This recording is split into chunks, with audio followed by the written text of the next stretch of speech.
Hello, everyone. I'm Peggy Dowd. I'm very proud to be the CEO and Executive Director of the SLE Lupus Foundation and the Research Institute, Lupus Research Institute. And we are so excited to have this meeting today. And thank you all for coming. This is really very cool. The Lupus LRI, the Lupus Research Institute, has had a scientific conference since we started 12 years ago. And this is the first time that we have had a patient conference with the scientific conference and the researchers together with the science and the research and the patient and your educational interests right here in the room. Now, your interests are at the heart of all the research we do. We are a patient-centric organization. And our goal today in the wonderful speakers that we are so fortunate to have, who, by the way, all volunteer their time all the time for us, for so many things, constantly. Whether it's peer review or coming to talks or sharing their expertise and their brilliance with us, always at no charge. And I mean, it's across the entire organization without exception. Everyone volunteers their time. So how fortunate we are. So, but I just wanted to position this meeting. It's for you because research is about you. And it's about us, and it's about the research about the lupus patients. And to really start to talk about how research influences and impacts patient lives every day. And sometimes it's things that have happened just because it's not a new drug on the market, although those are coming, and they're coming soon. And there's a lot of news that's going to be coming out very shortly about what we're going to do about that. But the research that goes on has impacted patients' lives for over 10 years. When you think about it, lupus pregnancy was a huge issue 10, 12 years ago, wasn't it? So much more is understood now. And there are treatments there that, even though they have not been approved for lupus, are used in lupus by our good clinical practitioners. And so lives have improved. Can they improve more? You bet. Do we need better and safer treatments? For sure. But research, as I say very, very, to be irreverent, the drugs don't come from the tooth fairy. They really have to come from research and science. And that's what we're all about, and it's moving so quickly. So that's the theme of today's meeting, and it's the first. We hope, and everyone is so excited about this. People who are here for the research, one of our scientists is from Dallas. She said, "Can we do this in Dallas?" I said, "Sure, we can do this in Dallas." Patients in Dallas would love to hear about this too. So we're very lucky to have this group today. And Hope Hetherington, who is a member of the Lupus Research Institute board, and whose family has been one of the champions and leaders in lupus research and lupus for a long time, will tell you her story. A little bit of her background and her family's involvement with lupus. A marvelous volunteer. And then at the other end of the table is Kathleen Arnston, who I think most of you or many of you know, who is our advocate par excellence for patients in this country. Kathleen's activities on all our behalf at state and federal levels. She's a member of the Arthritis Foundation, the FDA review on drugs, and participated heavily in the reviews on Benlysta. She is a tireless advocate for lupus, another wonderful volunteer. Just a quick message about our physicians and scientists who are here today, and Hope will tell you a lot more. First, Carla Rothland. I'm first from Yale, and Carla is dear to us at Yale, but she also came from a very distinguished lab at the Salk Institute in San Diego. And she moved after a wonderful grant was given there to advance the science to that laboratory. She came to Yale and New Haven and started her own lab. So we see how that progresses along, and she is going to be talking about how to quiet down this immune system. And these are researchers, but how to quiet down this immune system that's a problem in lupus. Bruce Fury, many of you know, it's not fair to say. Bruce is from Boston, and he's a hematologist. And you might know that he is the brother of Rich Fury, whom some of you might have met. And they have some brother stories. I don't know how much you're going to talk about that today. But poor Bruce. How many hours do you have? Poor Bruce comes to the research meeting, you know, and everybody says, "Oh, you're Rich's brother." It's his first time at the research meeting, so he's having a hard time carving out an identity for himself. He's a brilliant scientist, and he's a hematologist, and he's going to be talking about a discovery that he's working on a very novel research grant from the LRI on antiphospholipids and blood and hematology. It's a wonderful project, and he'll be talking about that. And finally, our dear friend Matthias Wabel from University of California, San Francisco. And Matthias is a basic scientist, and he's going to tell you about, you like to hear about his mice. But Matthias really is looking at fundamental cause of lupus. What is behind this whole phenomenon, this whole, autoimmune disease phenomenon, and how do you reverse that disease? And his area of specialty, which he will talk about, are retroviruses, and I'm not going to explain that anymore because I can't. So, anyway, and finally, Dr. Rich Fury, our dear friend and member of our medical advisory board here at the SLE Foundation for many, many years. He's a remarkable rheumatologist. Many of you know him. He's an expert on clinical trials. He was very instrumental in bringing Benlysta to market, and he's so generous with his time. He came to Washington with us this year to test. We got a slot to testify at the Appropriations Committee in the House. We actually got the appropriations too for the Lupus Initiative on Racial Disparities. $2 million written into the appropriations bill. Now all we need them to do is vote the bill, right? And all that work can come to fruition. So I thank Rich for coming down for us, but we hope it's going to go. So again, welcome.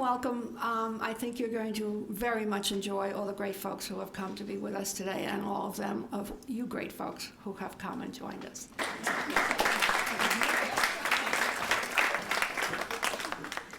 So good afternoon, everybody, and thank you, Peggy. Clicker. A little bit of background. My sister Jane was a pioneer, as so many lupus patients are. When she was diagnosed in 1979, even the very best doctors knew very little about lupus. Jane and her doctors fought a 25-year battle to keep her healthy. My father, John Luke, was one of the founding members of the LRI, and both he and my mother, Joy, were determined to save my sister and to help others in the process. It's in their honor that I always do all I can to make life without lupus a reality. Today, it's heartwarming to give you an overview of LRI's role in advancing research and advocacy, and to highlight a few of our accomplishments. There's lots of good news to share, and good news is my favorite kind of medicine. So, the LRI was founded, as many of you know, in the year 2000 with the goal of advancing lupus research nationwide. We are uniquely dedicated to novel research to prevent, treat, and cure lupus. And there is exciting success.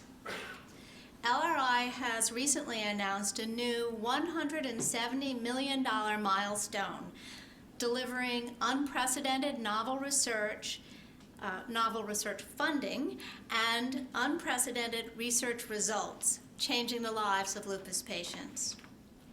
A new analysis of completed LRI novel research grants demonstrates an astounding 84% success rate as scientists prove cutting-edge hypotheses, publish results, and win extended federal funding to advance original discoveries to clinical development. we are proud that 92 cents of every dollar donated goes directly to research.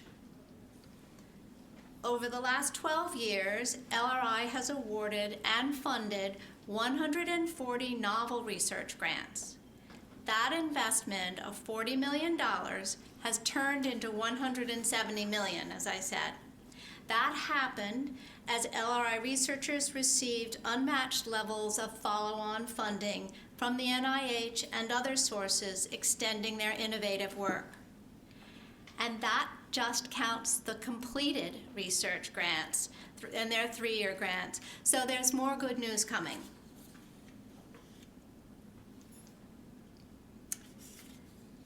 LRI novel research has uncovered new genes, molecules, and pathways that are now new targets for drug development. Deep understanding of the disease makes lupus drug development more attractive for investment by the pharmaceutical companies, an effect known as de-risking. Unlike steroids and immunosuppressant drugs traditionally used to treat lupus, targeted treatments hone in on parts of the immune system causing trouble. Belimumab, or Benlysta, which targets B cells, is the first approved targeted treatment for lupus, but many more are in development. Repurposing of drugs has also generated important therapies for lupus. In fact, most of the medicine used in standard of care are drugs that were designed for use in other diseases. Many of you may be familiar with some of these drugs: Cellcept, methotrexate, Imuram, rituximab. This repurposing has been done by clinical investigators. We recently announced that the LRI and the Alliance for Lupus Research, ALR, are collaborating to identify even more promising drugs that can be immediately tested and repurposed for use with lupus patients. Finding drugs approved for use in other conditions that are beneficial to lupus patients gets the medicine to the patients much faster than trying to develop a brand new drug. But we need some of those too. Today, I'll mention 2 examples of how our research is impacting patient care now and offering promise for the future. Consider how lupus harms the heart. In the general population, good cholesterol protects from heart disease. But LRI research showed that in lupus patients, good cholesterol is chemically altered to a form that actually contributes to atherosclerosis. That discovery has led to new ways to identify and treat patients at risk for heart disease. As you can see, tremendous progress is happening in treating kidney disease and kidney damage caused by lupus nephritis, with 30 clinical trials of new drugs. And non-invasive diagnostics means that patients will be able to avoid surgical biopsies to diagnose and monitor kidney damage.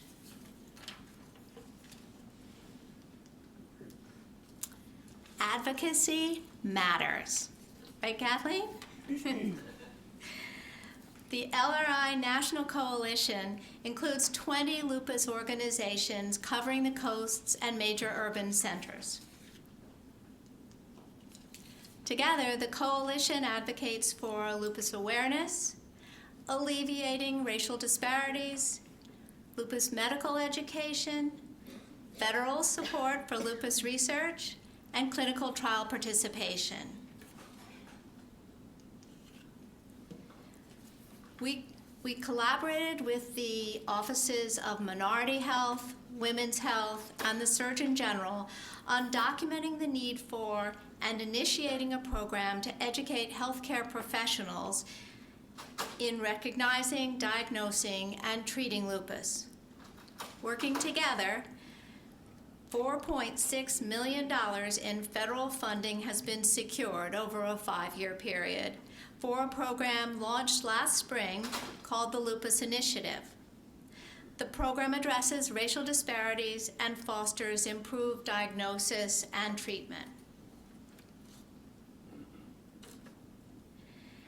LRI is proud to have been invited to testify on behalf of lupus patients at a federal appropriations subcommittee hearing last spring.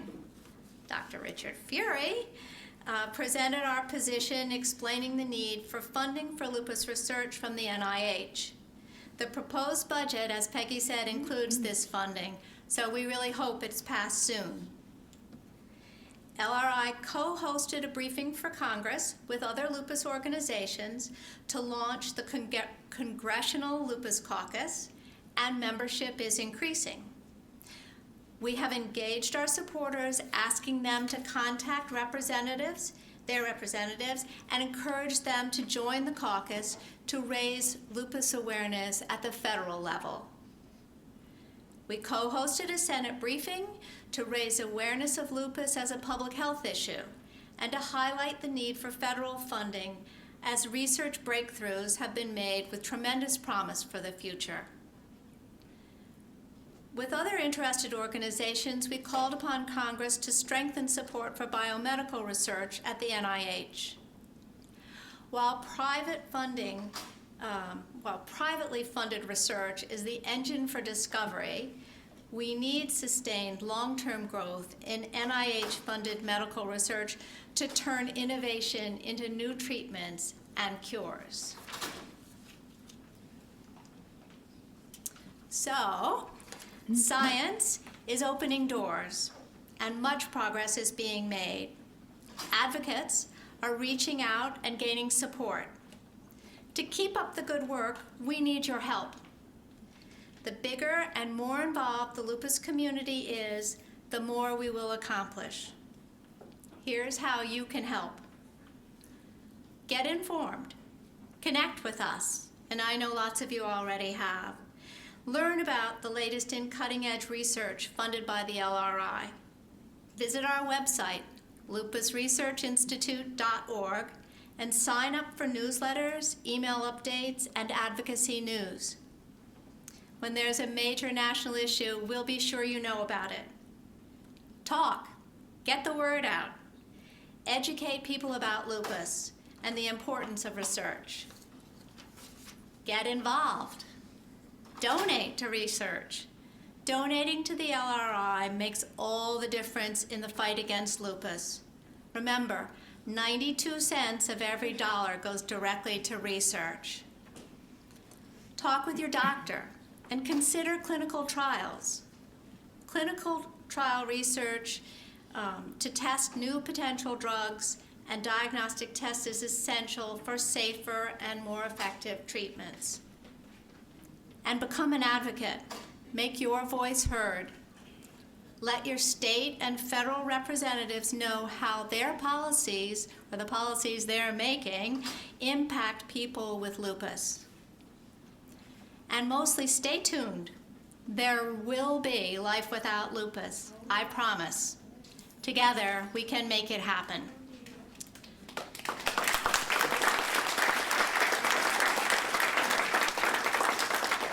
Thank you. So after the break, we're going to hear from Kathleen Arnston on current access to care and health policy initiatives and more about what you can do. But now we're going to hear from our panel of researchers, starting with Dr. Carla Rothland. Dr. Rothland received her PhD from the School of Pharmacy and Biochemistry at the University of Buenos Aires, Argentina, so she's come a long way. She did her postdoctoral training at the Salk Institute, and her research interests include regulation of inflammation and homeostatic control of the immune system. And as Peggy said, Carla now has her own lab at Yale, so since I'm in Connecticut, we like having Carla nearby. Carla.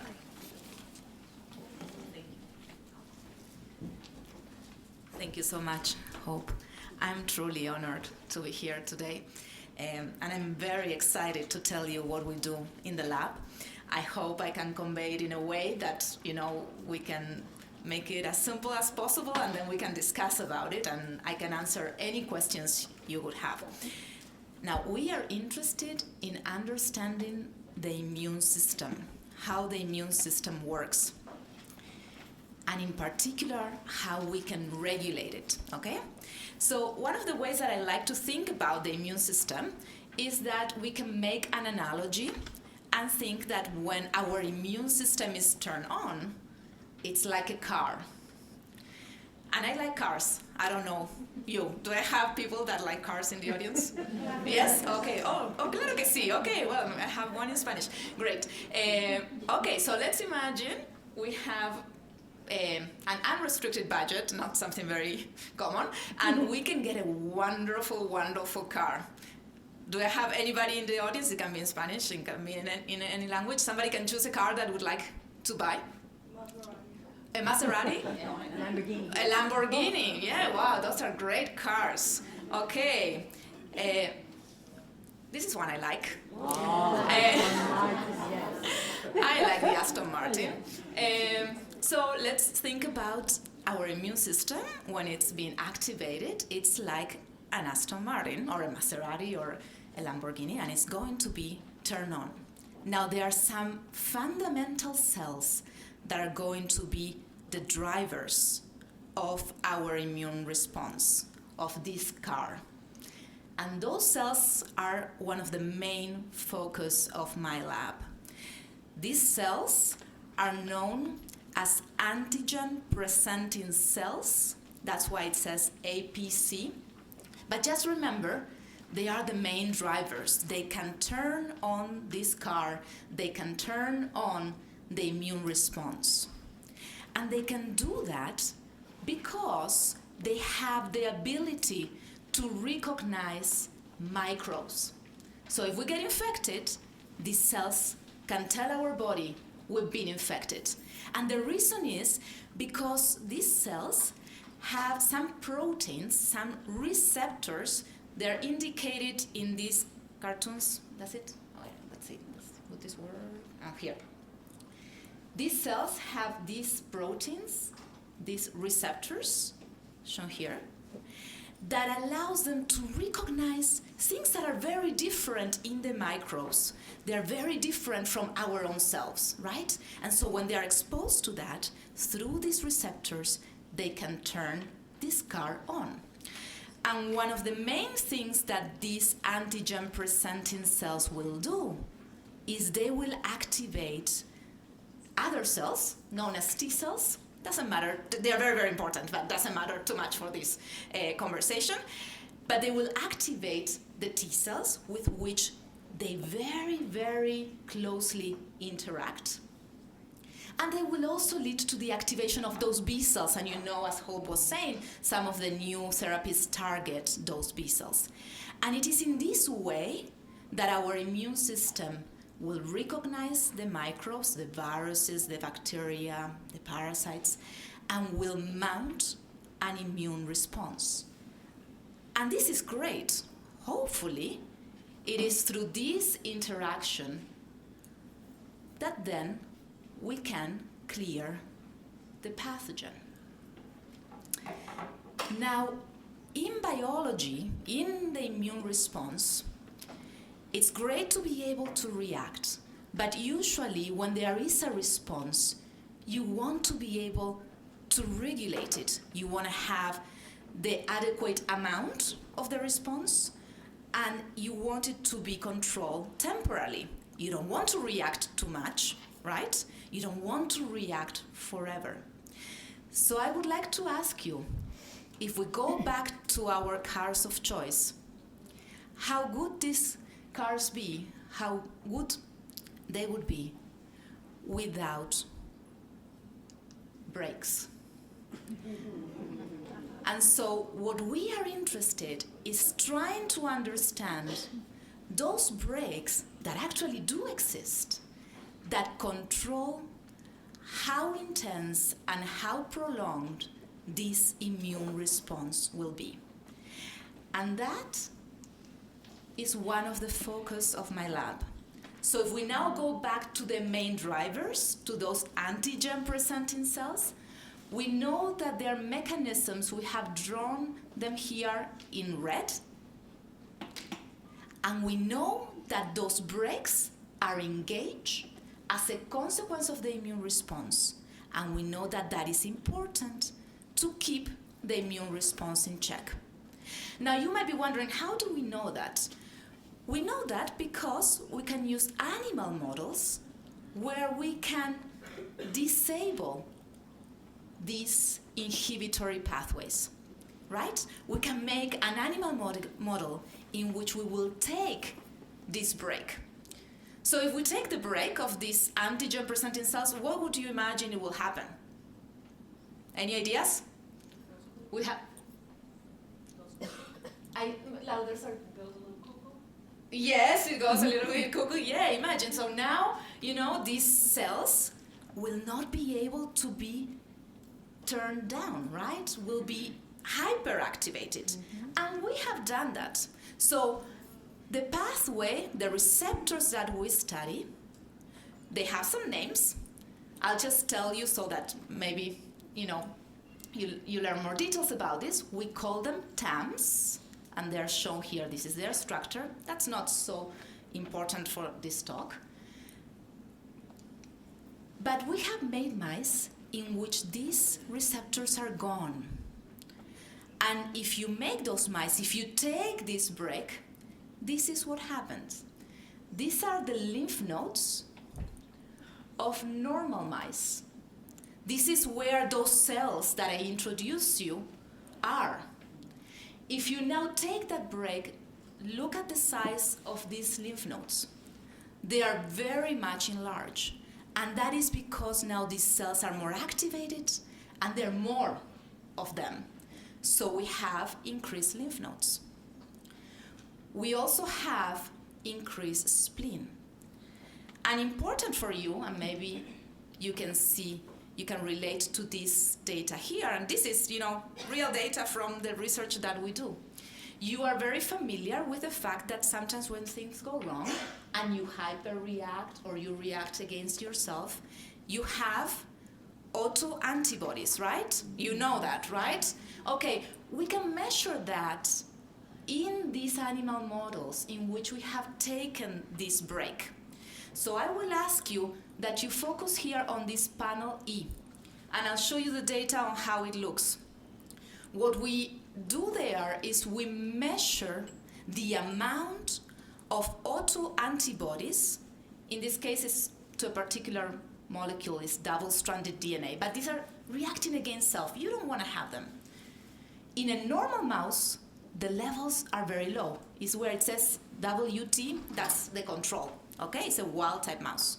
They're very low. You can see that? Now, if we take away that break that I told you, is the second set of results.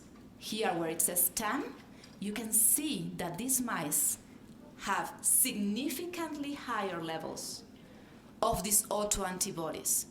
So I've shown you that if we can take this break, we know there are more cells, they're more activated, and as a consequence, we have more autoantibodies.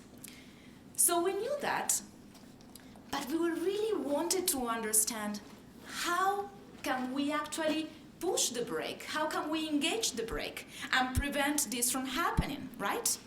So I've told you that this mechanism is driven by these receptors, right? TAM receptors that are on our favorite cells, the APCs. So with the grant from the LRI, we became very interested in trying to understand how can we engage this pathway. In biology, if you have a receptor, you can use something that can activate. It's called an agonist or the endogenous ligand.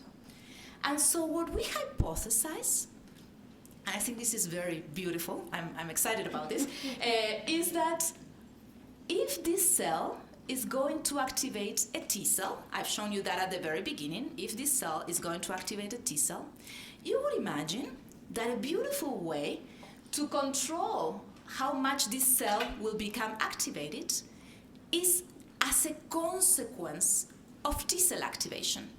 So what we postulated was that once the T cells become activated, they will tell our favorite cells, okay, you've done your job. They will press this brake. They will produce this ligand to push the brake through the TAM receptors in the APCs. So that was our hypothesis.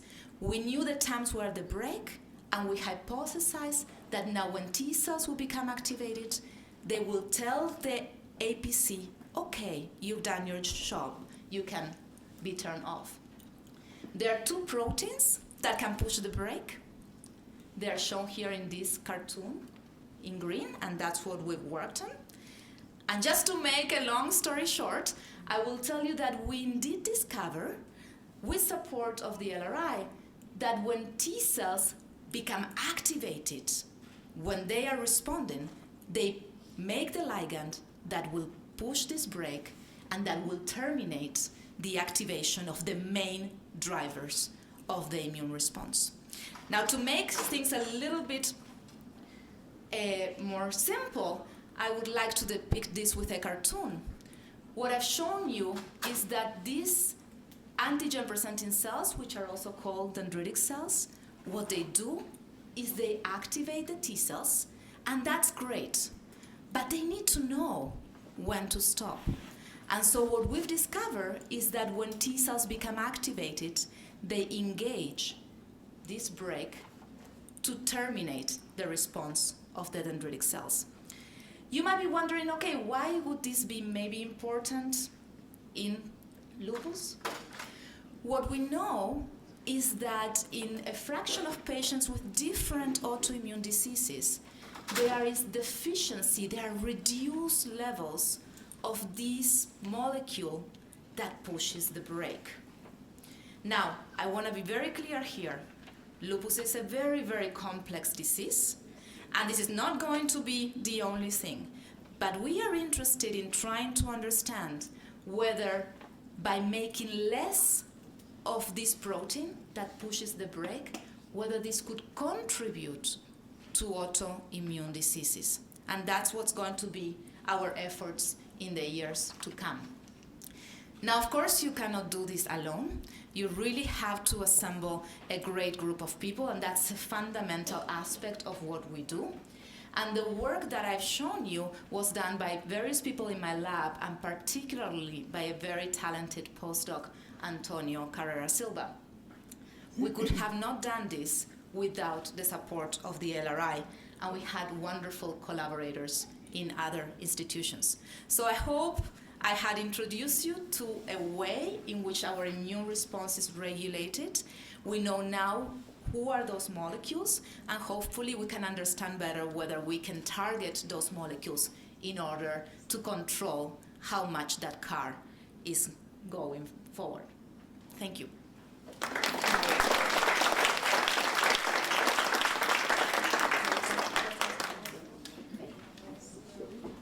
So we're going to hold questions until all three of the panelists have had a chance to tell you about their work.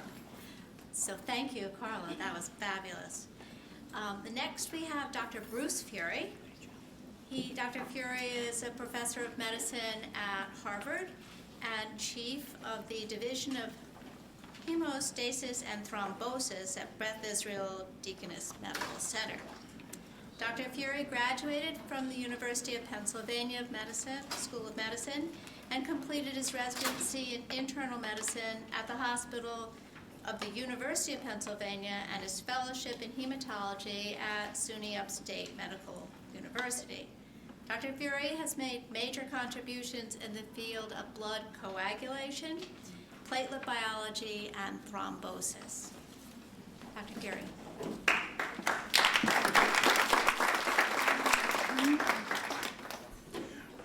Well, I should tell you in advance that I have two confessions to make. First of all, I'm very intimidated being in front of you.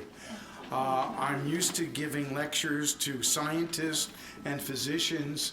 I've done some with maybe 4,000 or 5,000 people in the audience. I teach the Harvard medical students, but I've never dealt with patients per se, and this is a real challenge. The second part of my confession is that I'm not part of this lupus club. I'm a hematologist, and I specialize in blood coagulation.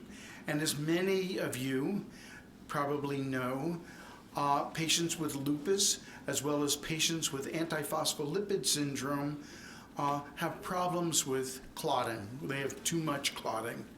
And so I'm here to tell you a little bit about how I've been drawn into this club as part of an effort to see if we can't understand as well as develop new therapeutics for thrombotic disease. Now, you already heard my brother here. He's my younger brother, by the way, I should tell you that. And he's a card-carrying member of this club. I was here about 10 years ago. He invited me to his hospital to give grand rounds, medical grand rounds, to the staff and faculty, as well as then to give a research seminar. And during that research seminar, he heard probably for the first time a little bit about what we were actually doing in our laboratory. And he had the bright idea that this technology that we had developed should be applied to solve some of the problems in lupus. So he urged me to get involved in research with lupus, and I would say it probably took about 3 or 4 years before we really got started, but we did get started, and that's what I want to tell you a little bit about today. Can we turn the lights down a little bit? And let's see how this thing works. I just turned this off.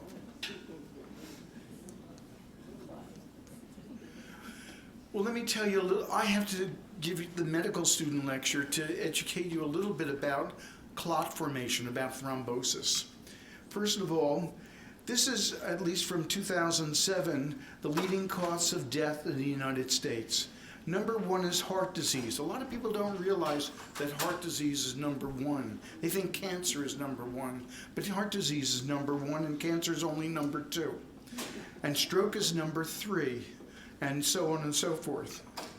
But if we look at which ones are associated with thrombosis, heart disease is about thrombosis. It's about heart attacks, myocardial infarction, which is caused by clots in the heart. Stroke is also about thrombosis, and cancer, the leading cause of death in cancer is the cancer itself, but number 2 in cancer is thrombosis. So thrombosis is a very serious problem. And approximately a third of patients with systemic lupus develop thrombotic complications. Those complications, just to use the medical terms, include venous thromboembolism, pulmonary embolism, you may know that as PE, deep venous thrombosis, DVT, arterial thrombi, or associated with stroke, and of course heart attacks, myocardial infarction.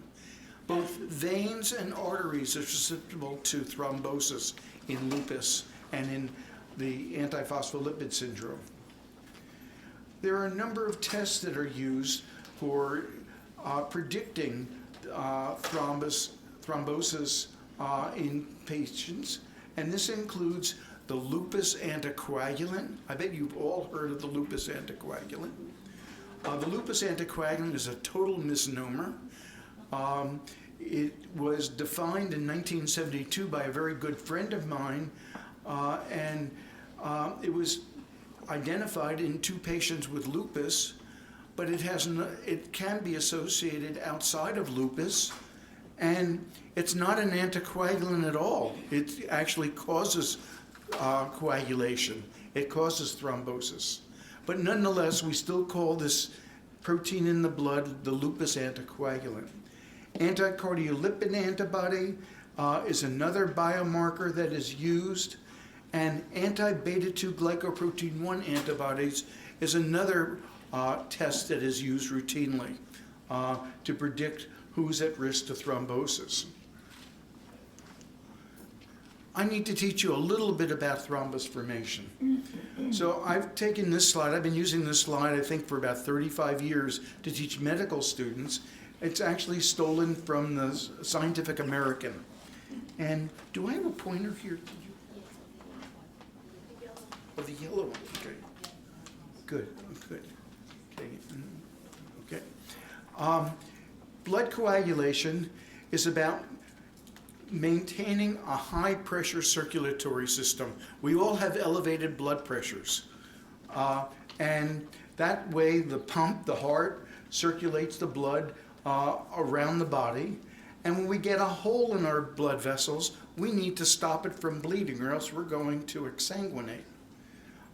So we have a system in which platelets fill up the hole through a mechanism that's called platelet adhesion, and then those platelets bind to each other, forming platelet aggregates, and that forms a platelet plug, which plugs up the hole, and then ultimately a blood clot forms with fibrin to actually close the, stabilize the platelet plug.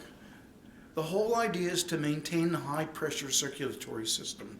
So it's a host defense mechanism. And if we look at how blood clots, I'm not going to go into detail. I'm certainly not going to test you on this. But we can see that there are a whole bunch of proteins in the blood that participate in a cascade that transfer a signal from a protein called tissue factor all the way down to the generation of the fibrin clot. That's what you actually see when you cut yourself. So we have a mechanism of actually activating one protein after the next, after the next, after the next.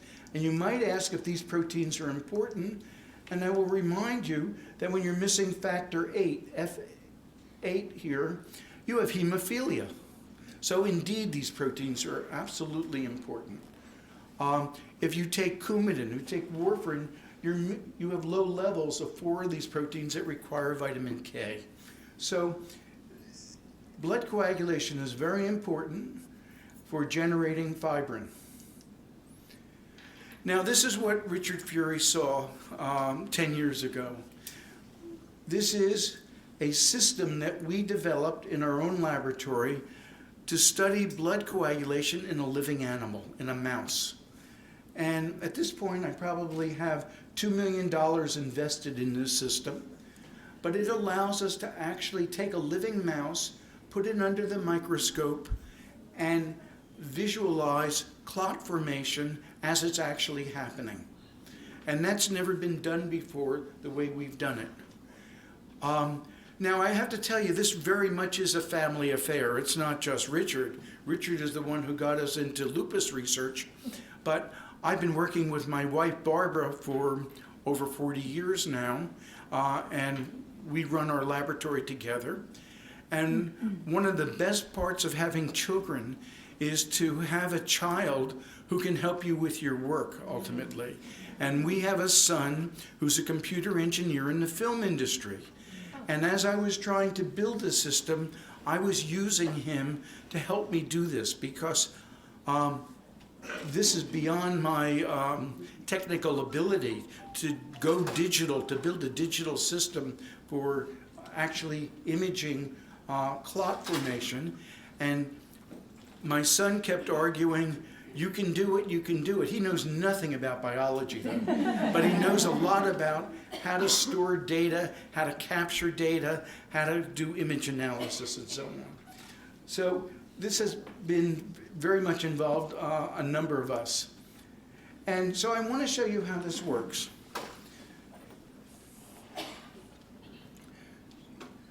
Here we're looking in real time at the formation of a blood clot in a mouse. We've made an injury on the vessel wall. This is an artery. And the colors that you see are coloring specific components. Tissue factor, remember the thing that turns on the blood coagulation, is green. Fibrin is blue. And platelets are red. And black and white gives us the image of the histology of the tissue around the blood clot. So we're actually watching the generation of a blood clot in real time. So this is the essence of the system, and this is what happens to all of us when we cut ourselves. It looks just like this. And just 2 weeks ago, we've upgraded our system so we even do better now. Look how much prettier these images are. And in this case, fibrin is green, platelets are red, and the two of them together can be seen here. We can now do this in 5 colors. We can choose 5 different things to color so we can watch all of these things happening at the same time. I won't tell you how many megabytes, gigabytes we need to collect this, but we just bought a 62 terabyte array. We're storing the data. A terabyte is 1,000 gigabytes.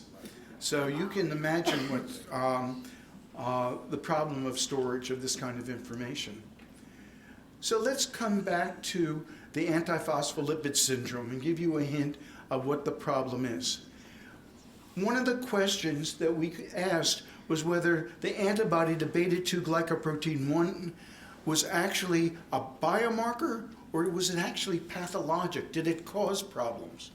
And here we're making a platelet thrombus in red, and we add 0, 0.12, and 0.4 micrograms of purified antibody, anti-beta-2 glycoprotein 1 antibody from one of Richard's patients. And you can see how much bigger the clot gets when you infuse this antibody. In fact, it gets over 100-fold greater. So this antibody isn't just a biomarker, it's causing some serious problems. And one of the goals of the project that we're working on is to understand what is this antibody aiming at, what is its target, and how can we block it. We can also look at enhanced platelet activation due to anti-beta-2 glycoprotein 1 antibody, and you can see that before the infusion of antibody, we have a small thrombus, and very few of the platelets are activated. Those are the ones that are yellow. But when we infuse the antibody, look how yellow and large this becomes. So this antibody is a real problem, and it's a common antibody in patients with lupus and in patients who have antiphospholipid syndrome.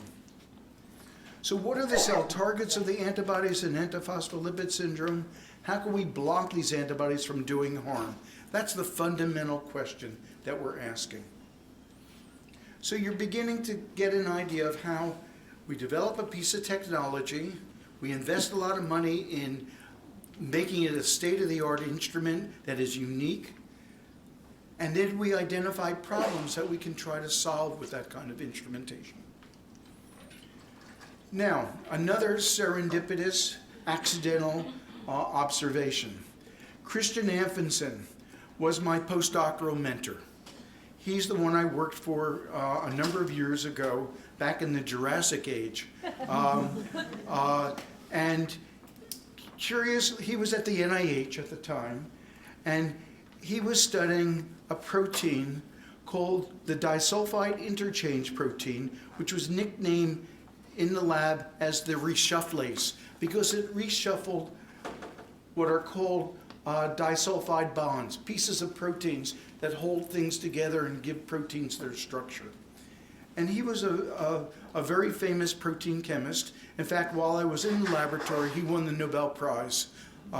This is the week of Nobel Prizes, and I remember that that day when I came into the lab, and suddenly I was surrounded by 35 reporters because they couldn't get near him. They had it set for me. And the protein that he discovered was protein disulfide isomerase. Every person who's ever studied biochemistry knows about protein disulfide isomerase. It's inside the cells, and inside the cells, it's responsible for making disulfide bonds. It's part of making proteins. little did I ever think I was ever going to be interested in protein disulfide isomerase, which I'm going to now call by its nickname PDI, protein disulfide isomerase. And what we now know is protein disulfide isomerase, which is up here on the top, not only has 4 separate domains, but it's part of a whole family of related proteins. We don't need to go into any detail other than to say that these enzymes are very important in making proteins inside cells. No one has ever suggested that this protein has anything to do with blood coagulation. No one. And we stumbled on that quite accidentally.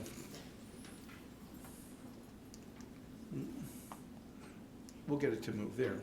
So the question is this class of proteins, the PDI antigens, are they expressed in thrombus formation after tissue injury? We had a reason to explore this, but we looked in the mouse. As we made a thrombus, we looked to see whether PDI was secreted, which is in green, or another part of the PDI family, ERP5, ERP57. And you can see it's getting squirted out as we look at this. No one ever anticipated this. Completely accidental observation. But you see PDI being squirted out, and I'll tell you now, it's coming from the endothelium, the cells that line the blood vessel, and it's coming from platelets, the small cells that circulate in our blood and become an intimate part of the thrombus.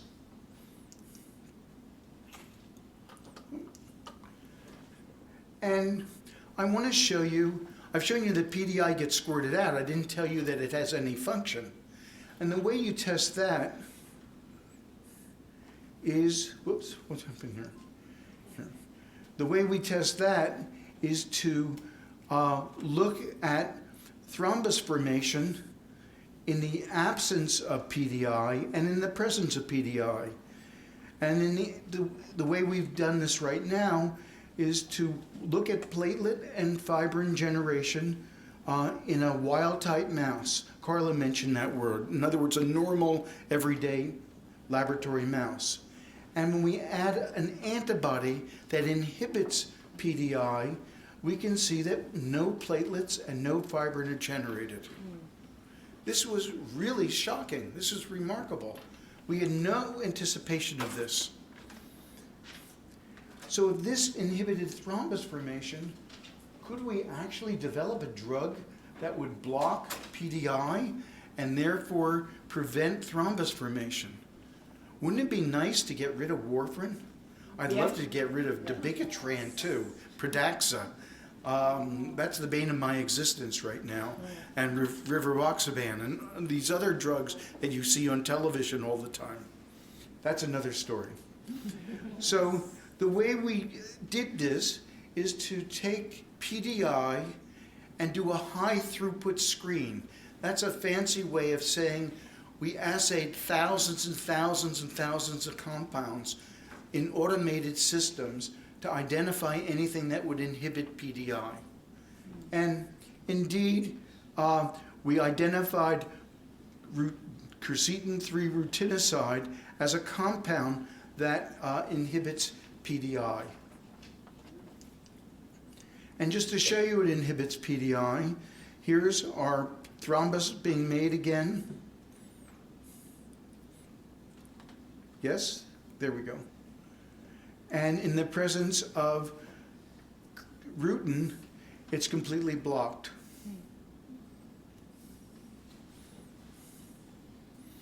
What's interesting about rutin is that it's in onions and apples and all kinds of vegetables, and you can buy it at your local CVS. Don't go out and buy it though, not yet. But you can buy it, it's an alternative medicine. But it's never been explored in this fashion. And of course, we have no idea previously that it had anything to do with blood coagulation. So, rutin is a widely consumed flavonol. The FDA has already designated it as safe, generally recognized as safe. It's safely used at high concentrations, well exceeding that used to inhibit PDI. And there's epidemiologic literature that shows that it has a cardioprotective effect. And when we published this last year, suddenly the lay press picked it up, and herbal supplements may prevent dangerous blood clots, rutin, a chemical that can prevent blood clots, prevent blood clotting by apples, remember the apple a day? Rutin may prevent #1 killer of Americans, and rutin becomes of interest for its stroke prevention powers. Onions could save thousands of lives by preventing blood clots. So the question we have is, can this be used in lupus and antiphospholipid syndrome? And going back to our mouse, in which we have this mouse model in which we infuse the antibody anti-beta-2 glycoprotein 1, we can show that we get a very large clot, as I've shown you already, both a fibrin clot and a platelet clot. But notice that in the presence of rutin, it's completely blocked. And now we're in the process of doing clinical trials, first in mice. Mice are easier to do than humans. I leave the humans to my brother. But we're using isoquercetin, the first cousin of rutin, and we've shown that if we take a compound that induces clots in mice, that compound being thrombin, we can kill most of the mice in 5 minutes due to clotting. But if we give them increasing amounts of isoquercetin, this blocks this effect. So we're working on the details of this, and we are simultaneously beginning a clinical trial to explore whether we can prevent blood clotting in cancer patients.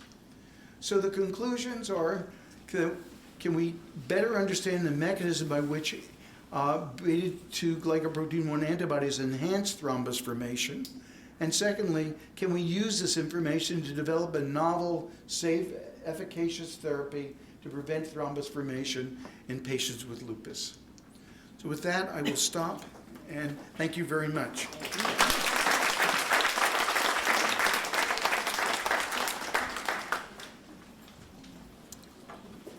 So thank you, Dr. Fury number 1. Our last panelist, well, of this group of panelists, is Dr. Matthias Wabel.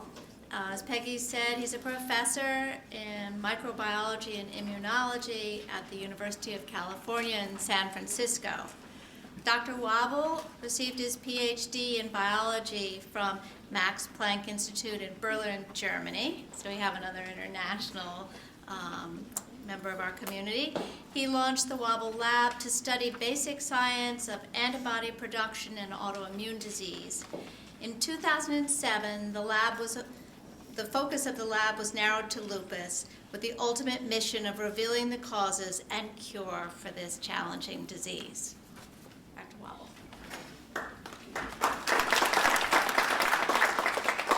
Thank you very much for the invitation. In my talk, I first would like to explain to you how the immune system works in 3 minutes. And then I would like to tell you about our hypothesis and then show you 2 experiments which are consistent with this idea. So, as Carla said, the immune system is here to fight microbes. And do I have the... Is it this one? No? So these are them. Those are bacteria, viruses, fungi, parasites, and those are us. And we can't see them because they are too small, but we have cells who can see them. And cells, of course, have no eyes, but the way how they see things is to bind. And in biology, seeing, recognizing means binding. So there's no long range. You have to do something directly. we have these white blood cells that are born in the bone marrow, and these white blood cells, they fight the microbes. Taken together, these lymphocytes, to be precise, they weigh about 1.5 kilograms, as much as the brain or the liver, and that's about 2% of our body. So we spend 2% on defense, as opposed to 6% of the US national defense. Now, Carla already said that the white cells, they have a way to recognize something that is not us, microbes. But microbes, they mutate. And so we want to anticipate everything, also structures that will appear in 100 years. So these white cells, special white cells, B lymphocytes, they make antibodies. And they make antibodies in a completely random way. So we are prepared to meet the universe. But because we are prepared to meet the universe also contains self. So our B lymphocytes, as they are born, they also react to ourselves, to our own structures. So the ones that react to self, they have to be taken out of the population. And because cells are born every day, this has to happen every day. So every day, there's the chance that we become autoreactive. Now, how are they taken out? Well, when they are born, the first thing they see before they are mature is self. So this is what takes them out. And once they are released to the so-called periphery, then the population doesn't contain any more antibodies to self. So how do we get possibly autoimmune? Well,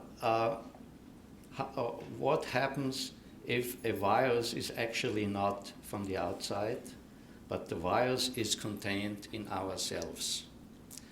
And now I have to tell you the difference between cars and people. A car has a plan which is outside of the car. But our plan, the DNA, is in our cells, in every single cell. We are composed of 10 to the 14 cells, a lot of cells. And every single cell has the full plan to make our cells. Now, we are made of cells, and cells are made of proteins and nucleic acids. But the nucleic acids, the DNA, encodes the protein. But as it turns out, only 2% of DNA encodes proteins. The other part of DNA encodes what previously was called junk. And in addition, almost half of it are so-called endogenous retroelements. And those are the old companions I'm talking about, because they have been there for millions and millions of years. So what are they? They are called retroelements or retroviruses. They are little snippets of DNA. And as I said, almost half of the DNA is composed of them. They replicate when the cells replicate together with genomic DNA, but they also replicate by themselves for some reason. And when they do, they make so-called RNA, and that makes new protein. And now suddenly there's something new, which we think is from the outside, is a microbe, but in fact it's ourselves. And so this is a potential of how to become autoimmune. An important thing of these retroelements, retroviruses, is that there is this little piece is transcribed, but it's also back transcribed into DNA, and then the DNA can integrate itself. So in addition to have new stuff, you also have now new genetic information. And this is, in fact, one way how cancer is started. So here I show you a cell, a lymphocyte, and you can see that under certain conditions, these little spheres come out, and those are retroviruses. So people and in mice, if they cannot degrade retroelements, they get autoimmune disease. And now I'm talking about one specific autoimmune disease. It's the Aicardi-Gouttiere syndrome, and similar to it, hereditary lupus. 2% of all lupus cases have a defect in an enzyme that cannot degrade retroelements. And as I said, this is hereditary. The rest, the 98% of lupus patients, is so-called spontaneous, where one doesn't know what the cause is. Now, one can look in mice that have the same defect, and these mice get inflammation of the heart. They make also antibodies to DNA, which is a hallmark of lupus. And this is the one data slide I'm going to show you. This is a so-called survival curve for mice with this defect. At the y-axis, this is survival, and on the x-axis, it is time. And so one can see here that the mice live until week 4, and at week 5, they start to die relentlessly. So we figured if retroelements are cause of this autoimmune disease, we should be able to cure it with antiretrovirals. And we took antiretrovirals that are taken by AIDS patients. And indeed, these mice, most of the mice, are now stable and free of autoimmune disease. So this is one case of so-called repurposing, which we have talked about. The antiretrovirals, this was Truvada and Viramune, that are, as I said, FDA-approved drugs. Now I'd like to come to the second experiment, and this is done in the so-called BW mouse. The B stands for black, the W stands for white, and if you mate them, you get a brown mouse. So this BW mouse recapitulates very well lupus disease in human patients. There is the 10 times higher prevalence of females over males that they have. They have anti-DNA antibodies. They get kidney disease. What they also have is they have lymphoma development, meaning cancer of the white blood cells of the B lymphocytes.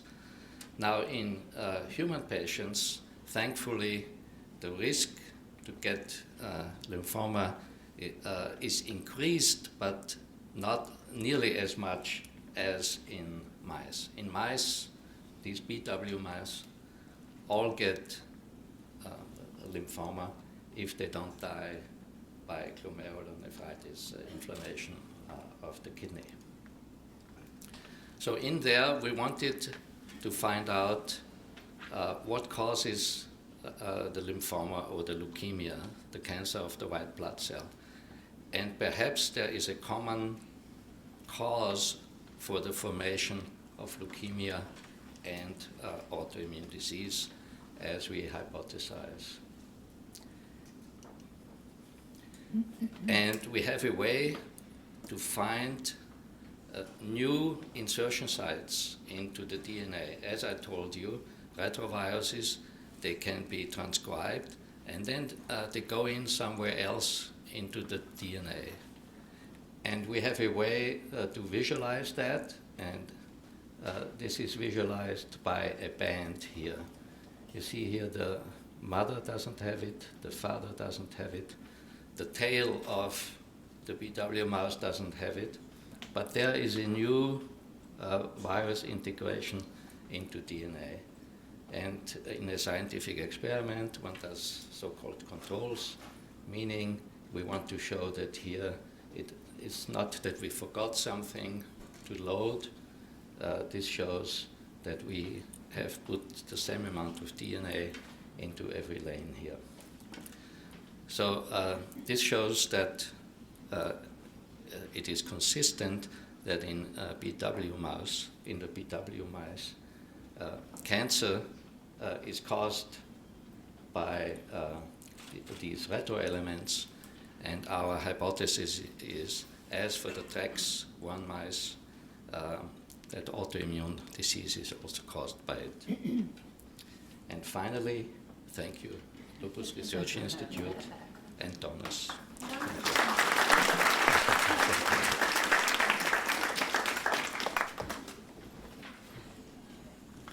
That was wonderful, really. I think our research investment is really well spent money, don't you? Mm-hmm. They're doing exciting work. It makes me really hopeful. And that's just a little glimpse into what some of the investigators are doing. So next we're going to have Dr. Richard Fury, and he's going to talk to us about advances, new advances, I believe, in lupus, in the research on treatment. Dr. Fury is Chief of Rheumatology and Allergy Clinical Immunology at North Shore Long Island Jewish, or LIJ, I think that's correct. He's a professor of medicine at the same place. He trained at New York Hospital, Weill Cornell, and the Hospital for Special Surgery. He's a rheumatologist whose activities have focused on patient care, physician education, and clinical research in the area of anti-rheumatic drug development. He directs the program in novel therapeutics, the health system's clinical research program in musculoskeletal disease, and the hospital's SLE and autoimmune disease treatment center. Dr. Fury.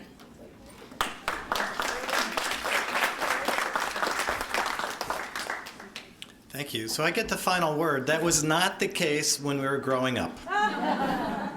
So what I would have given to have had a microphone back when I was, 8 years old. Okay, let's see. Oops.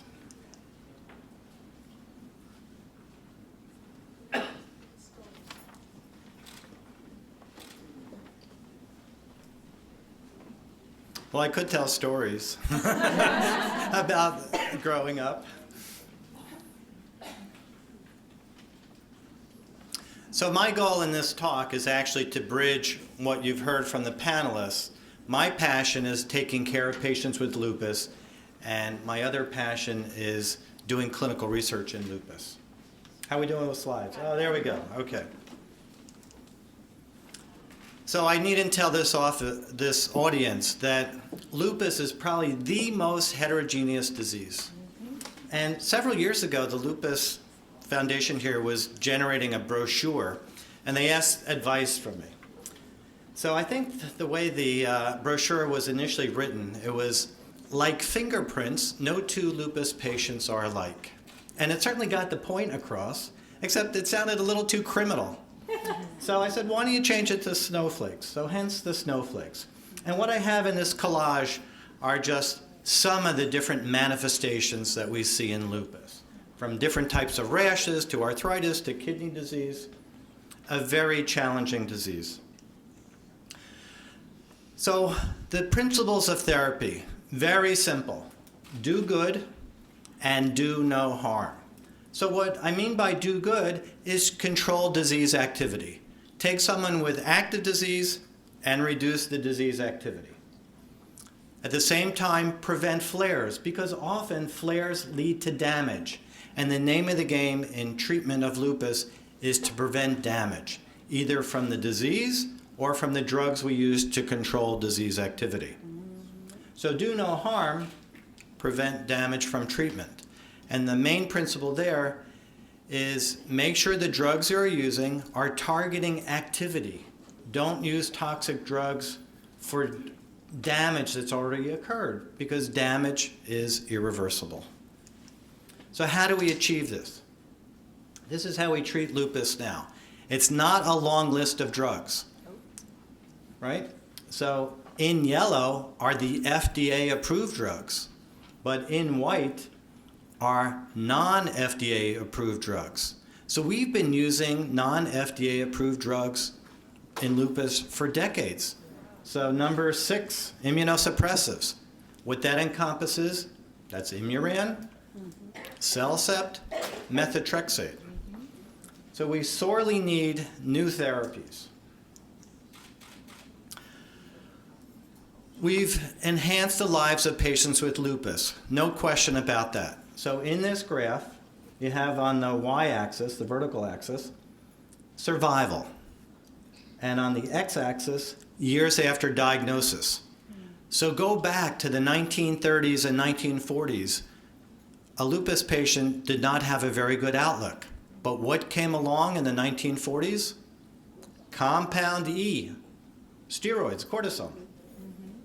And if you go on YouTube, you can see some of the first patients who were treated with rheumatoid arthritis with compound E, with steroids. And they go from being bedbound to walking.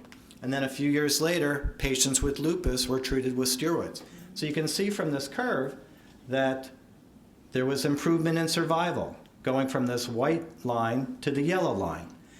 And then there were additional drugs that were approved, such as the immunosuppressives, Imuran, and so forth. And you see, in fact, better survival. But we're not going to be satisfied until that line is horizontal at 100%.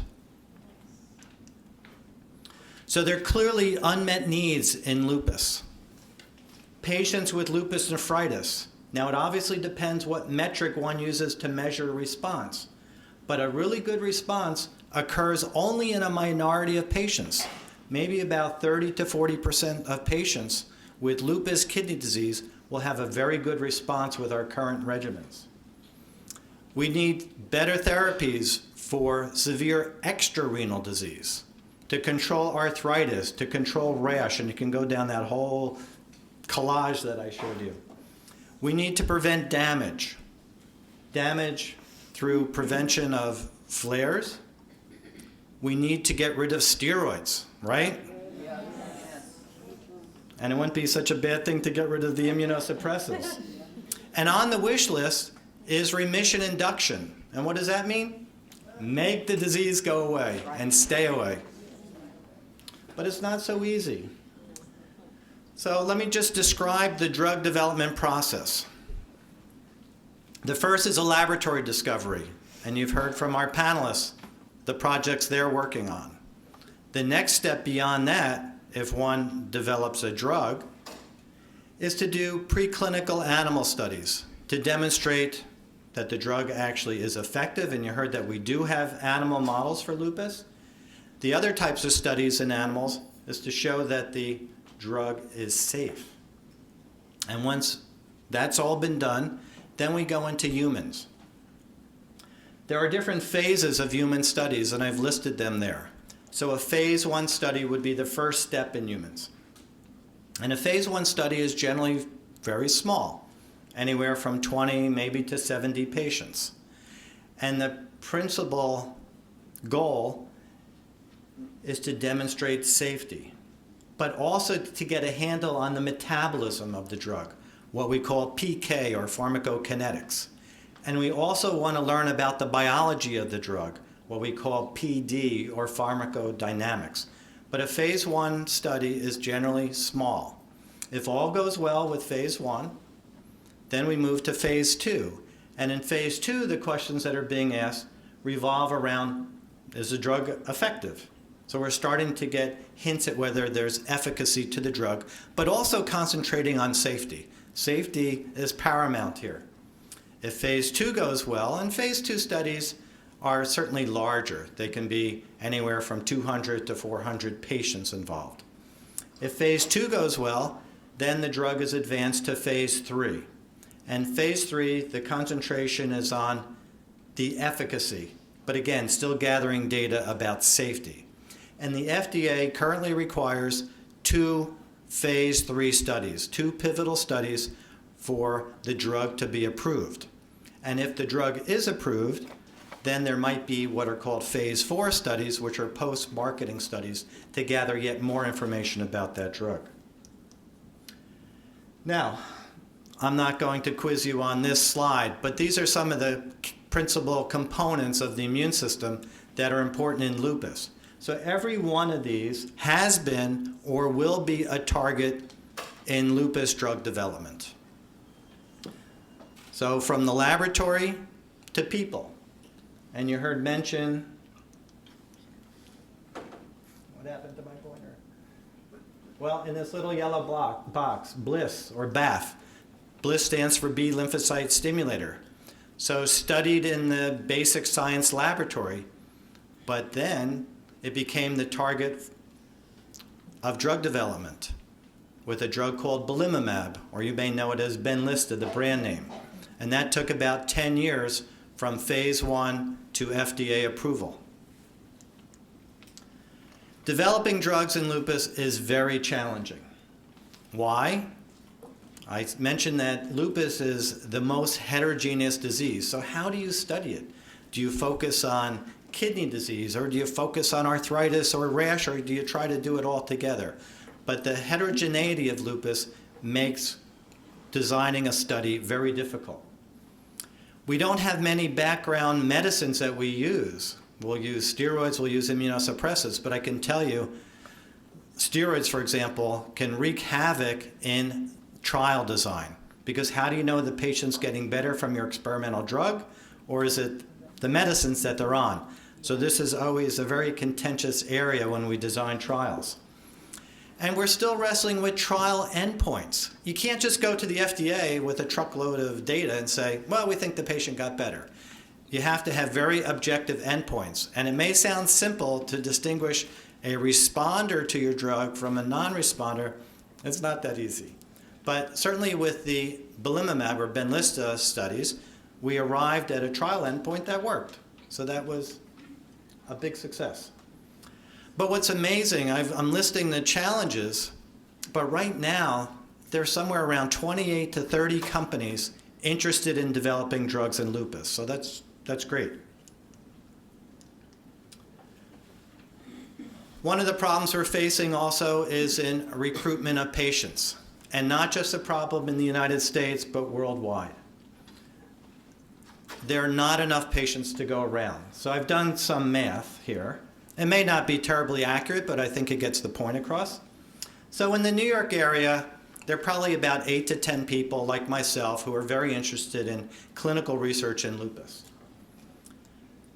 I'm assuming that maybe of all the patients with lupus in the tri-state area, 10% of the lupus population is cared for by these 8 to 10 investigators. And then not everybody, in fact, only a small percentage of patients are either interested in going into studies or qualify for studies.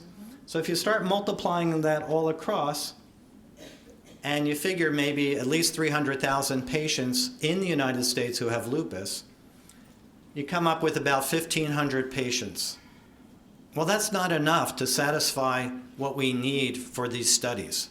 So right now, I figure there's about a 10,000 patient need to develop all of these different therapies. But despite these obstacles, industry remains very interested. So what's happened in the recent past? We've had some surprising failures. Rituxan or rituximab, we thought was a shoo-in. It was approved for the treatment of lymphoma. It then got approved for the treatment of rheumatoid arthritis. And we've been using it off-label in lupus, and it seems to work. So we designed 2 studies, and both studies failed.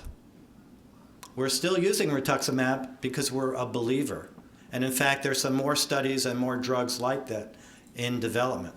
So I call that a surprising failure, and it certainly humbled the lupus investigator community, and I must say, we are a tough community to humble.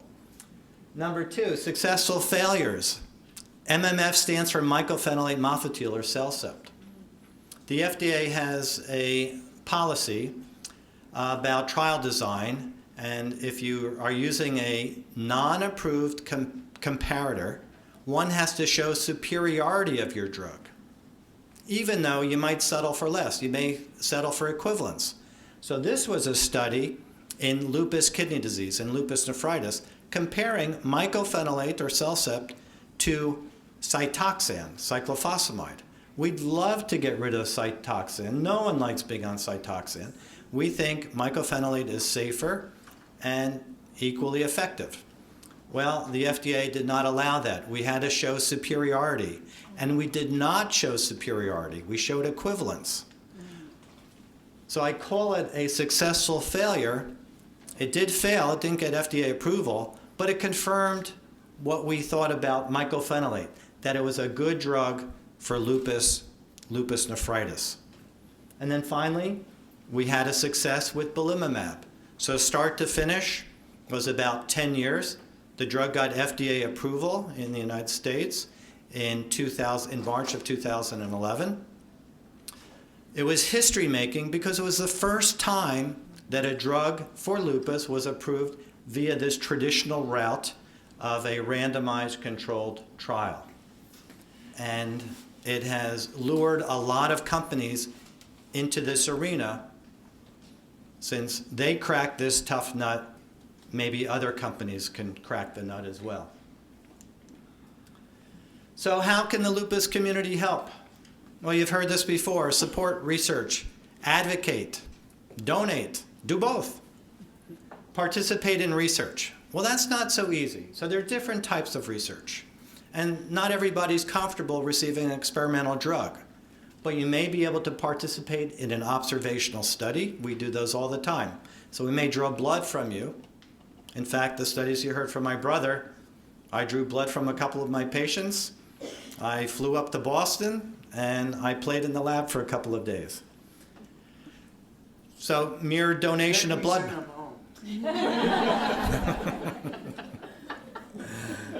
But no broken leg and no laceration in my arm. I went home in one piece. So you could donate blood. That can be helpful to a lot of investigators. And then you could try a new medicine. So here's just a list, a partial list of what's in development. And I'm not going to go through all these different drugs, but it's fascinating biology. But notice the line at the bottom. Okay? There are more studies than there are patients. So what have we been doing? We've been going to other countries. Not always ideal. We've run into problems in China with bad infections. The same in Africa. And then you have to question the training of the various investigators to fill out all these different instruments that we judge disease activity. So a very difficult challenge. But I'm optimistic. So I think the future, you will see more medicines. We'll have biomarkers. So a biomarker is basically a blood test that helps you determine what the ideal drug is for a patient, or it might tell you how the disease is doing. So it just will give us more objective data. We'll have individualized therapy, so we'll be able to customize treatments for various patients depending what their disease activity is or what their disease manifestations are. And we want that curve, instead of dipping down, we want the survival curve across at 100%. And we also want to stop the blood clots. We want to stop the kidney failure and the dialysis. So I mentioned this when I was in Buenos Aires at the World Lupus Congress giving a talk. It's important to integrate science. There's no question about that. But there's also no question that treating lupus is a real art. So what have trials of new biologic therapies in lupus taught us? They've taught us to be humble. They've taught us to be logical. And a perfect example is the development of belimumab. a lot of logic applied there, advancing our knowledge gleaned from phase 1 to phase 2 and to phase 3. And we persevered. So thank you.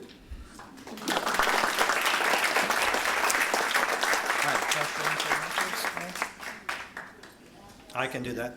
Okay, so now's the time to ask any of us any of your burning questions, from basic science to clinical work to research and so forth.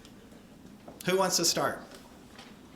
But I should urge you not to ask personal questions about your own health. Try to keep it general, focusing on the topics that you heard today about research, basic and clinical research. So we'll start way in the back.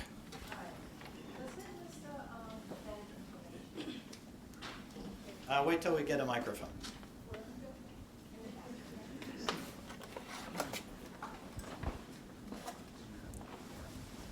Does Benlysta control inflammation? All right, so the question is about Benlysta and does it control inflammation? So lupus is about inflammation. And there are different ways to measure inflammation. Benlysta is an antibody that's what's called a targeted antibody. It binds one protein and one protein only, and that protein is called B lymphocyte stimulator. And that protein is responsible for the growth and survival of those B cells, which are factories for antibodies. The B cells also stimulate other types of cells. So the answer is yes, it does reduce disease activity through its reduction in inflammation. I have one other question. Well, we'll come back to you. Let's give someone else a chance. Actually, I want to dovetail on what she just shared. Is there a racial disparity, or have you found a racial disparity amongst the Benlysta users? All right, so the question is about racial disparity. So as this audience knows, there are certain populations that are more prone to getting lupus, and not only more prone to getting lupus, but their disease may be more severe. So in these various studies, we look at what are called subset analyses. So we take the entire group and then subset them according to various parameters. So looking at effects by race, we saw two different patterns with Benlysta, and a big to-do occurred at the FDA Advisory Committee because it seemed that Benlysta was not effective in African Americans. The problem being, though, that only 15% of the population in the study consisted of African Americans. So you're dealing now with a small subset, and from a statistical point of view, it's not valid to look at small numbers. And in fact, the opposite was seen in phase 2. If you look at the African American population in the phase 2 study, which is actually more frequent, it was 25%, the opposite was seen. It seemed that Benlysta helped that cohort. So the final answer is not in. There's actually now a study looking at the effect of Benlysta in African Americans. But there's observational data that suggests it's no different in African Americans than it is in non-African Americans. Thank you. All right, let's go. Anybody over in that side of the room? Okay, I was just asked to ask you, when you ask a question, stand up. How you doing? Fast question on the protein S deficiency. Is protein S deficiency a cause of lupus, or is lupus part of protein S deficiency? All right, so the question is about protein S deficiency, and I will gladly turn that over to my brother. Okay. Is this one? Push the button. Does it have no, there's no button. It says push. Is this on now? Okay. Protein S deficiency is one of the disorders that I deal with. It's a disorder in the synthesis of the protein S. It's normally a genetic disease. In other words, you're born with it, and patients who have one mutant copy are heterozygous, and they have a tendency to clot, and patients who have two mutant copies are homozygous, and they have a very severe tendency to clot. Nonetheless, there are certain disorders And pregnancy isn't exactly a disorder, so I should mention that there are acquired forms of protein S deficiency that also can be associated with thrombosis. Lynette? Yeah, I would like to make a comment because I didn't have enough time to elaborate on this. Protein S is very well known because of its anticoagulant function, and he was referring to that. What we've learned is that protein S has two main biological functions. It's a fundamental anticoagulant, and it's one of those proteins that pushes the brake, right? It's an agonist for the TAM receptors. So what it will be interesting, we think, in the future is to understand whether those patients that have protein S deficiency that confers an increased risk in clotting, in thrombosis, maybe also that confers an increased risk in inflammation in general because you lack this possibility to push the brake. But we're in a very early phase to understand that. Is that... I can also mention that anybody here who is on Coumadin has protein S deficiency because Coumadin affects the vitamin K dependent proteins. Protein S is a vitamin K dependent protein. Let's go to this side of the room. Over there. Stand up.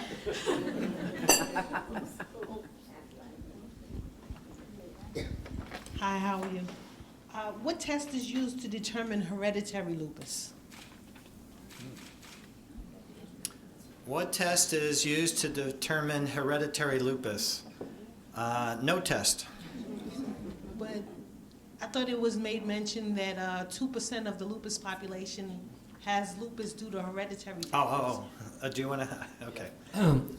So in these 2% of the cases, there is this enzyme deficiency. There are various enzymes, in fact, 3 classes of enzymes. They are called TREX1, RNase H2, and SAMDH1. So depending on the mutation, you'll have either inflammation of the brain or chilblain lupus. But when you get lupus as a 20-year-old, this will not be hereditary lupus because the hereditary lupus affects children, and the children, they usually don't live longer than 10 years.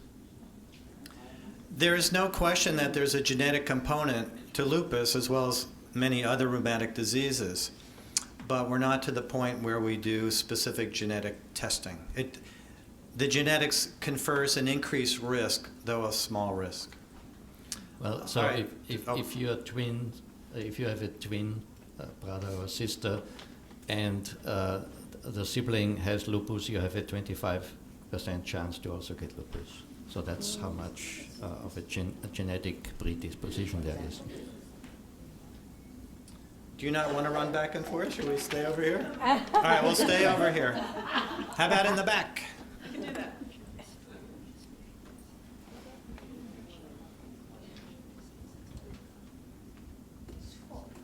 Basically, what opposed to passed down family generations? Wait, could you repeat that? What opposed to passed down family generations? Lupus. Oh, can lupus be passed down? Generations. Yes. Or So the skipped answer is absolutely yes. I have a lot of patients whose parents, the mother has lupus, the daughter has lupus, or perhaps another type of autoimmune disease, autoimmune thyroid disease or rheumatoid arthritis. So genetics, plays a role, and we're deciphering that now. There's someone up here if you want to stand this side. Hi. I wanted to know if lupus anticoagulation and the anti-phosphorus, are they the same thing? Did you get so the question is Yes, whether, okay. I think I do understand. The lupus anticoagulant is a test that's done in the laboratory. Without getting too detailed, it basically looks for antiphospholipid activity. And many of the blood clotting tests that we do in the laboratory require phospholipid as a cofactor for the assay.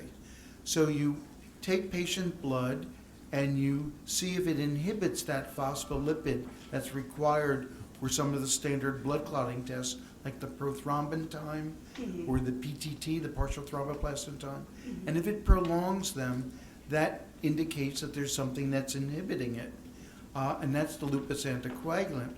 Now, one of the frustrations that we all have is that there are not any definitive markers. We measure beta-2 glycoprotein 1 antibody, anticardiolipin antibody, and the lupus anticoagulant.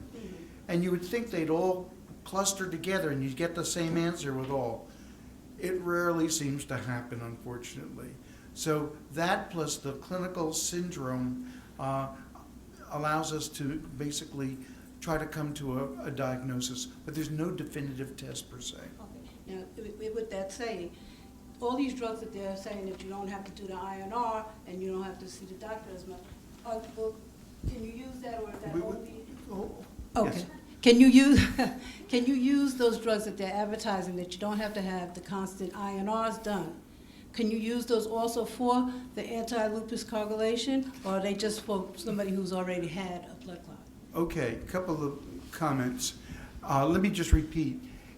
If you have the lupus anticoagulant, it's in your blood, but you've never had a problem, I don't know any hematologist who would want to anticoagulate you. Anticoagulation is reserved for patients who have had a thrombotic event. If you've had a thrombotic event and you have a lupus anticoagulant, the question is, should I be treated with Coumadin, with warfarin, or what about these new drugs like Pradaxa? Now, I think there's a role for Pradaxa, but a very minimal role, and I'm not a big fan for the following reasons. Because every one of my patients walks in saying they want to go on Pradaxa. They're tired of getting their prothrombin times done. Prothrombin time only needs to be done once every 4 to 6 weeks if you're stable. So I don't know what the big deal is. And the Coumadin costs pennies, while Pradaxa, at least in Massachusetts, costs $9 a day. And I think they're equivalent in safety and equivalent in efficacy, although you wouldn't believe the advertisements that come. Nonetheless, if you have a bleeding problem with Pradaxa, there's no way to treat it. And as soon as I tell my patients, you know, if you have a bleeding problem with Pradaxa, you're going to have a serious problem, because unlike Coumadin, where we can give vitamin K or fresh frozen plasma to reverse it, if you're bleeding into your brain, which is the catastrophe that we worry about, the treatment for Pradaxa is dialysis. Well, we know from studies published many years ago that before patients have clinical lupus, they have immunologic lupus, meaning they start making these autoantibodies that you heard about. And then there's a critical threshold reached where they start to develop clinical manifestations. But it doesn't always come all at one time. So there may be bits and pieces of lupus, and then you get into semantics. Well, what do you call it? You could go by the criteria and say, well, it doesn't make criteria, so, you know, what does the doctor call it? How does the doctor explain it to the patient? So often we'll use the term undifferentiated. And some patients will differentiate into lupus, and others will just remain undifferentiated. A lot of uncertainty in lupus, that's for sure. I would like to know why doctors always want you to go down on steroids if your body produces a certain amount. Like, is it so important if I'm on like 6 or 5 that I go down, or is it okay to, is it worth it to go down if it All right, helps I guess you feel I'll better? tackle that one. So the question is about steroids. So in my book, less is better. Even if you're on a low dose, less is better. So there's clearly side effects associated with steroids, and some side effects you only see on really high doses, like osteonecrosis or avascular necrosis of bone. You only see that when patients are on really high doses of steroids, like 40, 50, 60 milligrams of prednisone. But the other end of the spectrum, like skin fragility, the paper-thin skin that can develop, I see that on 1 to 2 or 3 milligrams taken chronically. So even if someone's on 6, 5 is better, and 4 is better than 5 until they're off. So your natural steroids don't do that to you? Your natural steroids don't do that to you, and no one has ever explained why that is. So the body makes around 7 or 8 milligrams a day, but as you take prednisone, the body will not produce that. Okay.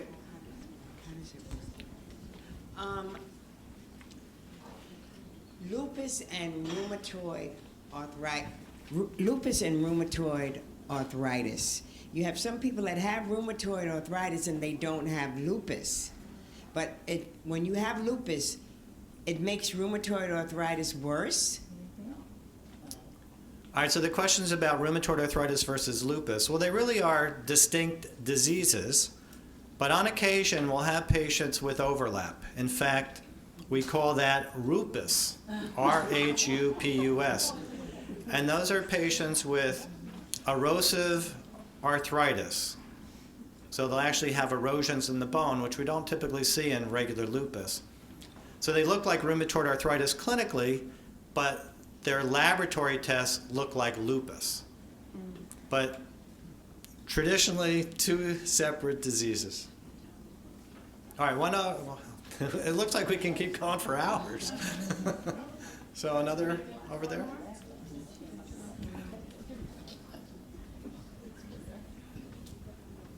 So, thank you all for being here. I just had kind of 2 really short questions. One, is any of the research gone into the nutrition of lupus patients? Because as I know a lot of lupus patients, and being one, like what I eat or what they eat or what we all eat does happen to affect inflammation and flares, especially with people with other autoimmune disorders. There's a big talk about being gluten-free and other foods. And then the second question was, with all of the other drugs in different phases, how close are you all to phasing out the use of steroids altogether? Do you want to tackle the nutrition one? So the first question was about nutrition in lupus. Absolutely not. I mean, there's no rule, or you don't want to tackle it? I don't take care of lupus patients. But you told us about your experiments. I can tell you about Should our we all be experiment, eating but I'm onions? not about to tell you to eat 3 onions a day, and that's going to cure you. I think that remains to be seen.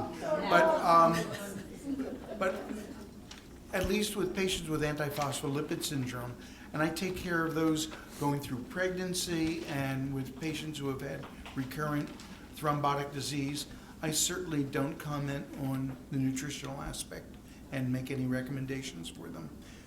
Rich, do you? I make think any it's a recommendations? neglected area. There hasn't been any rigorous science, but there probably is something to it. And your second question was about, will steroids go away? You know, I don't think so. I mean, steroids are marvelous drugs. I mean, I showed you the graphs. It's just the toxicity. There are companies working on safer steroids, but I think they're going to be here for a while. When you go to Mars and get a chance to take 3 or 4 drugs with you and that's all, prednisone will be in your pocketbook.